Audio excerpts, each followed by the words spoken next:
छत्तीसगढ़ में हसदेव अरण्य और तमनार में पेड़ों की कटाई एक बार फिर चर्चा में है।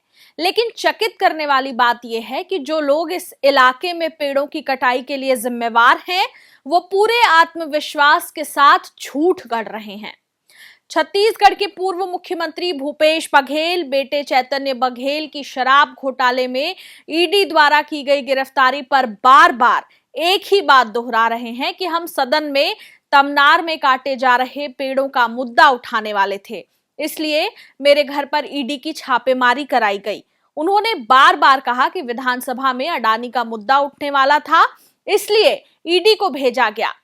कहना मुश्किल है कि अडानी का मुद्दा उठने वाला था, इसलिए चैतन्य बघेल की गिरफ्तारी हुई, लेकिन यह सच है कि विधानसभा में तमनार में पेड़ों का मुद्दा उठने वाला था और भूपेश बघेल इस मामले में 100% सच कह रहे हैं। लेकिन इसके अलावा भूपेश बघेल जो कुछ कह रहे हैं वह सच नहीं है।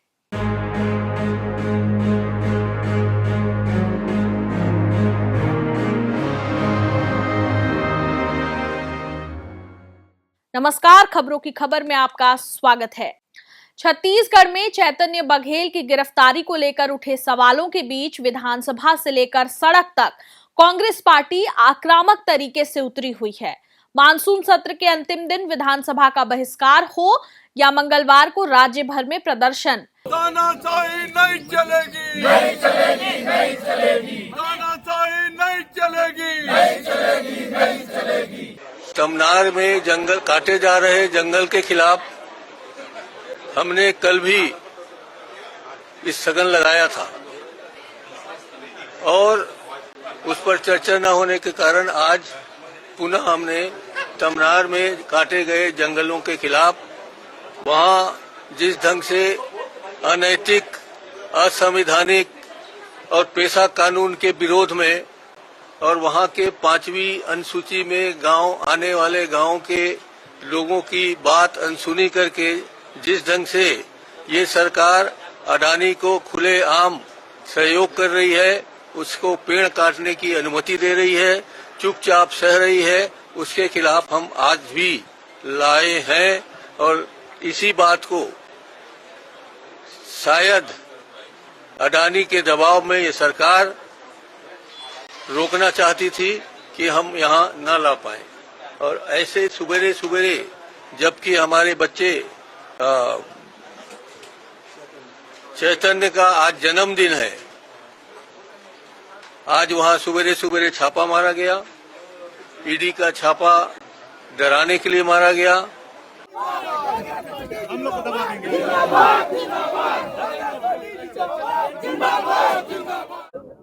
राज्य सरकार और केंद्र सरकार के खिलाफ में और अपने चहेते उद्योगपति को इस छत्तीसगढ़ की जल जंगल जमीन खनिज संसाधन की सौंपने के खिलाफ में आज पूरे प्रदेश में छत्तीसगढ़ प्रदेश कांग्रेस कमेटी के आह्वान पर एक दिवसीय आज आर्थिक नाकेबंदी कर आज चक्के जाम करने का निर्णय लिया। लेकिन जिस तमनार के कोयला खदान को लेकर सारा हंगामा मचा हुआ है, पहले थोड़ा उसके बारे में जान लेते हैं। छत्तीसगढ़ के रायगढ़ जिले के तमनार तहसील के मुड़ा गांव और सराय टोला गांव में 26 और 27 जून को कम से कम 5000 पेड़ काटे गए।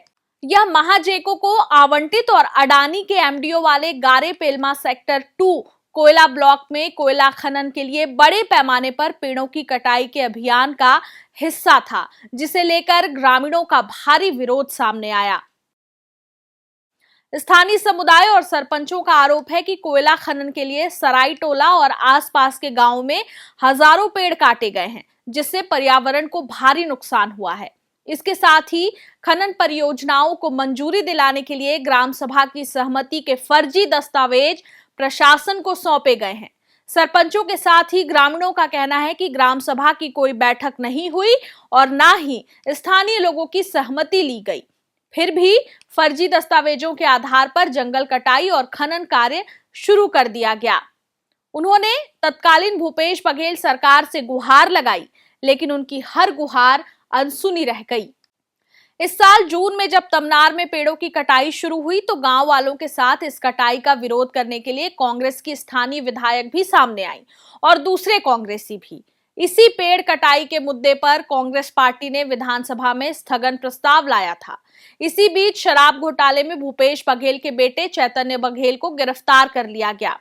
ईडी का दावा है कि चैतन्य बघेल ने शराब घोटाले में कम से कम 1000 करोड़ रुपए कांग्रेस पार्टी के कोषाध्यक्ष के खाते में ट्रांसफर किए, कई करोड़ नगद लिए, कई करोड़ रियल एस्टेट में खपाए।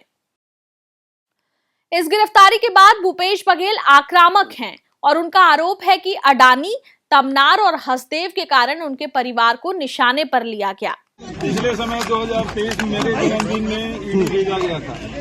अब आज तो विधानसभा में अडानी का मामला उठना है और अपने मालिक को खुश करने के लिए मोदी और शाह ने ईडी मेरे घर भेज दिया है।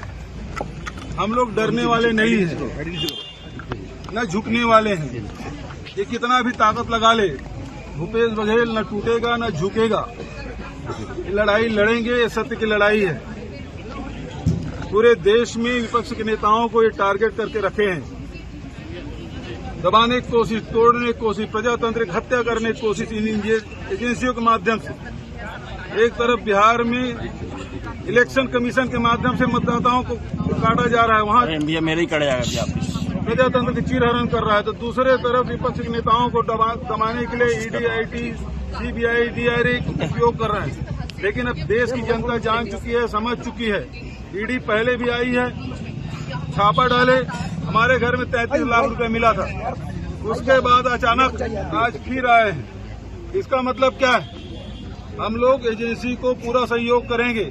इनको विश्वास हो न हो, हमको लोकतंत्र में विश्वास है, हमको न्यायालय पे विश्वास है, हमको एजेंसियों पे, हम एजेंसी को सहयोग कर रहे हैं। एजेंसी भले दुरुपयोग ये लोग करें, लेकिन हमारे तरफ से एजेंसी पूरा सहयोग रहेगा।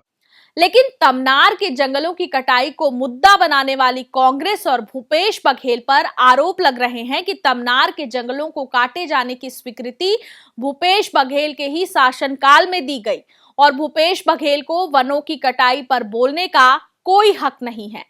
भाजपा सरकार में वन मंत्री केदार कश्यप ने एक प्रेस कॉन्फ्रेंस करके ये आरोप लगाए। किस तरीके से भूपेश बघेल छत्तीसगढ़ की जनता को कल भी गुमराह किया था, आज भी गुमराह किया। लेकिन कांग्रेस पार्टी का जो वास्तविक चेहरा है, झूठ बोलने पर जो झांसा देने की राजनीति है, ये उनका वास्तविक चेहरा आज जनता के समूह में आ चुका है। जनता सब समझती है।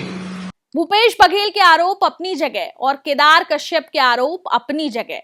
जाहिर है, सवाल यही है कि सच कौन बोल रहा है।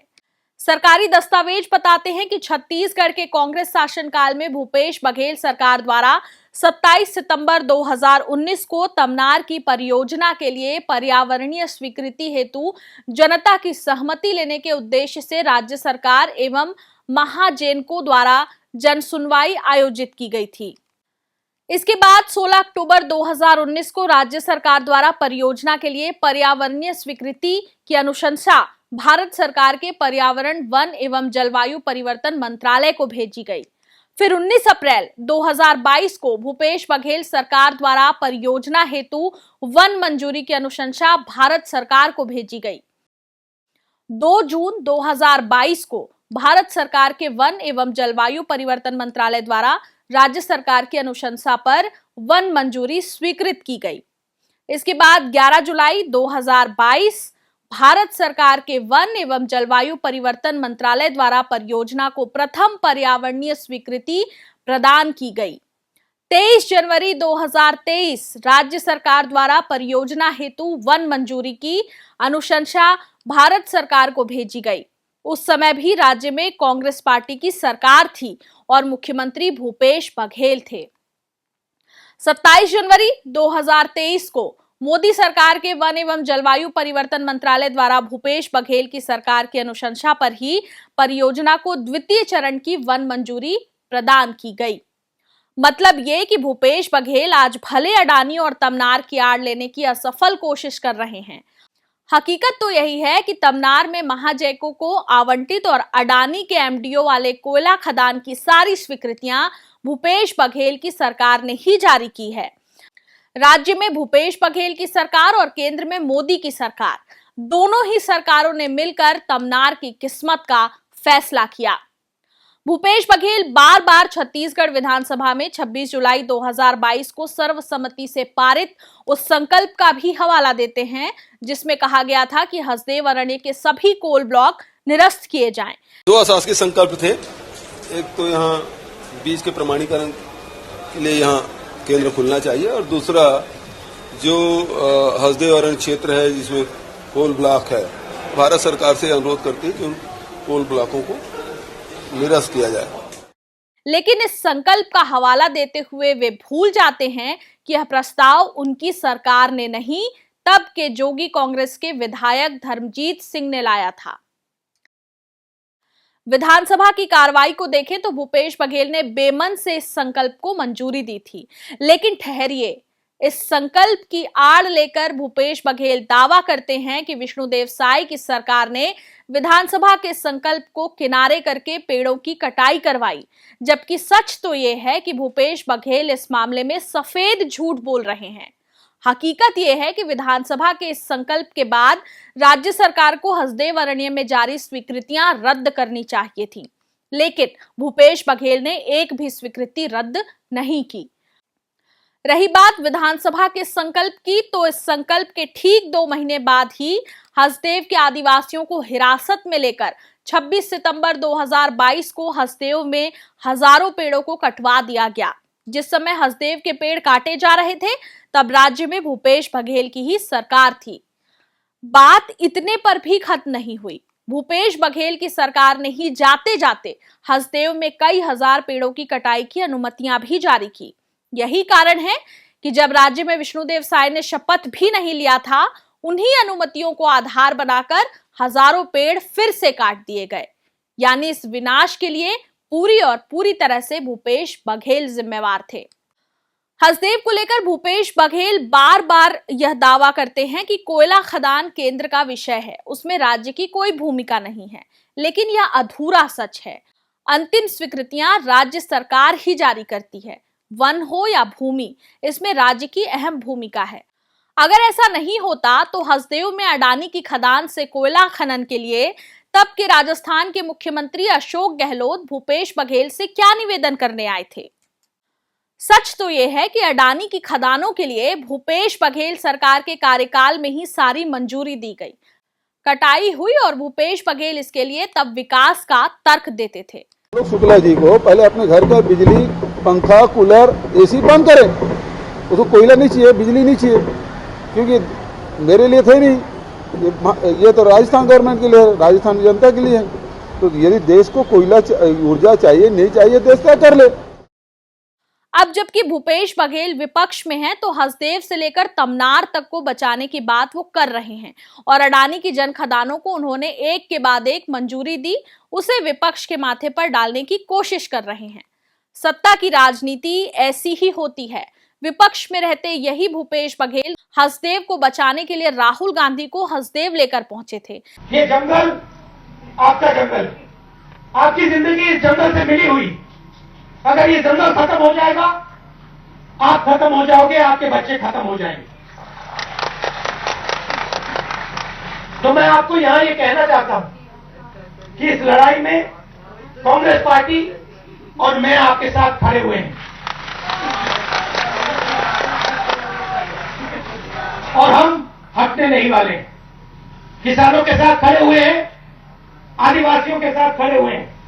हमारा सिर्फ एक कहना है, हम भी विकास चाहते हैं, मगर उस विकास में आपके बारे में भी सोचना है, आदिवासियों के भी बारे में सोचना है, जंगल के बारे में भी सोचना है, जल के बारे में भी सोचना है और आपके जीवन के बारे में भी सोचना है। लेकिन सत्ता में आते ही उनकी प्राथमिकता बदल गई। अडानी की खदानें उनके लिए प्राथमिकता हो गईं। अब जबकि वे विपक्ष में हैं, उन्हें फिर से हसदेव और तमनार बचाने की याद आ रही है। संकट यह है कि भाजपा और कांग्रेस की इस राजनीति में छत्तीसगढ़ के जंगल नष्ट हो रहे हैं और आदिवासियों की आवाज हाशिए पर डाल दी गई है। सत्ताधारी भाजपा हो या विपक्षी कांग्रेस, दोनों ही पार्टियों के नेताओं को एक दूसरे पर आरोप लगाने के बजाय यह बताना चाहिए कि हसदेव से लेकर तमनार तक वो किसके साथ खड़े हैं। खबरों की खबर में फिर किसी खबर पर हो की बात।